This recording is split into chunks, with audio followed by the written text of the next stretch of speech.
देखिए, मैं तो बिल्कुल हैरान रह गई क्योंकि मैं मलीर में एक वाक़या हुआ था, उसकी बच्ची को विज़िट करने गई थी।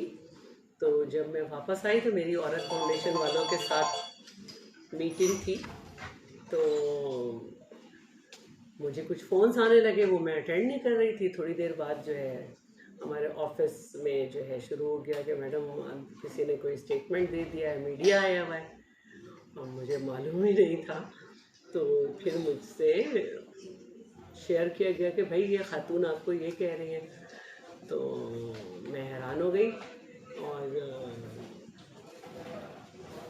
मैं बिल्कुल ही मुझे समझ ही नहीं आ रहा था कि क्या है मामला, क्योंकि आप सबको मालूम है कि दुआ ज़हरा का केस हमने अल्ताफ़ कोसू से लेकर जबरान नासिर को दिया, उनके वालिदैन को राज़ी किया, उनसे डिक्लेरेशन लिया कि जी हम आपको वहाँ पे भेज रहे हैं। और क्योंकि हमारे पास दुआ ज़हरा एक नहीं है, हमारे पास बहुत ज़्यादा इस तरह के केसेस हैं और हमें देखना होता है। और एज सच मुझे इसका इतना वो भी नहीं है। जब आप लोग के भी व्लॉग्स चल रहे होते हैं तो उसमें मैं बस हेडिंग से समझ जाती हूँ क्या हो रहा है क्या नहीं।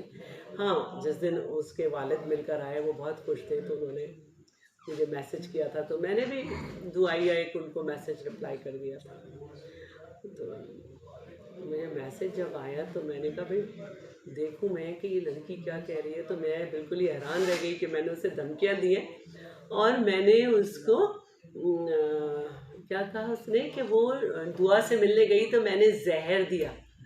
तो चाइल्ड प्रोटेक्शन यूनिट मेरी मिनिस्ट्री के अंडर नहीं आता है, ये सोशल वेलफेयर में आता है। और जहाँ तक मुझे याद है कि दुआ ज़हरा से मिलने पर कोर्ट ने पाबंदी की हुई है, मैं वहाँ नहीं जा सकती। और मुझे ये मालूम भी नहीं है कि ये किस जगह है मलीर सऊदाबाद में, किस जगह है, मैं आज तक वहाँ गई नहीं।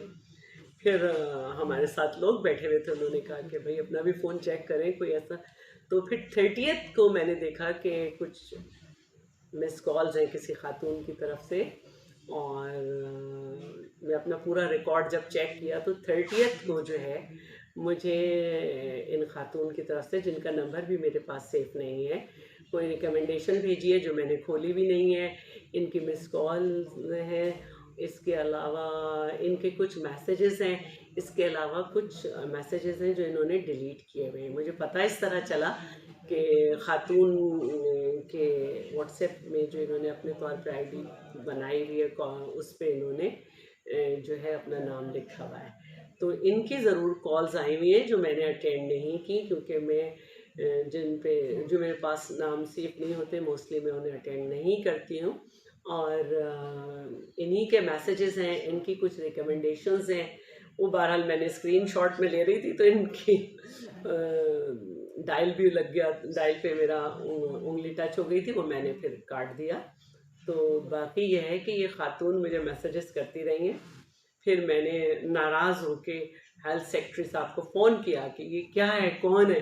तो वो बेचारे मुझसे कहने लगे आप मेरी बात तो सुन लें, मेरी बात तो सुन लें। फिर उन्होंने मुझे बताया कि ये खातून कोई मतलब साइकोलॉजिकली जो है ये हेल्दी नहीं है। और इन्होंने बच्ची के वकील को फ़ोन किया, उसके वालिद के घर चली गई और हेल्थ सेक्रेटरी साहब को और मुख्तलिफ हेल्थ के ऑफिसर्स को इन्होंने बहुत सारे मैसेजेस किए हुए हैं। और कल ही इनकी जो है ये सारी चीज़ देखते हुए इंक्वायरी हो गई थी। और मुझे सेक्रेटरी साहब ने कहा है कि मैं ये चीज़ें आपको भेजूँगा भी, ये मेडिकली अनफिट है मेंटली, तो आप परेशान ना हो। मुझे भी अफसोस हुआ, मैं समझती हूँ कि अगर हमें इसको इस पहलू से भी देखना चाहिए कि कहीं ऐसा तो नहीं कि इस बच्ची को ही हरासा किया गया है कि वो हमारे नाम ले या कुछ करे। तो हमें हर पहलू को देखना चाहिए। हमारे डिपार्टमेंट का काम ख़वातीन को तहफ़्फ़ुज़ फराहम करना है, धमकाना नहीं है।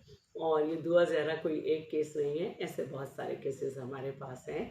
मैं समझती हूँ कि खातून का इलाज कराया जाए।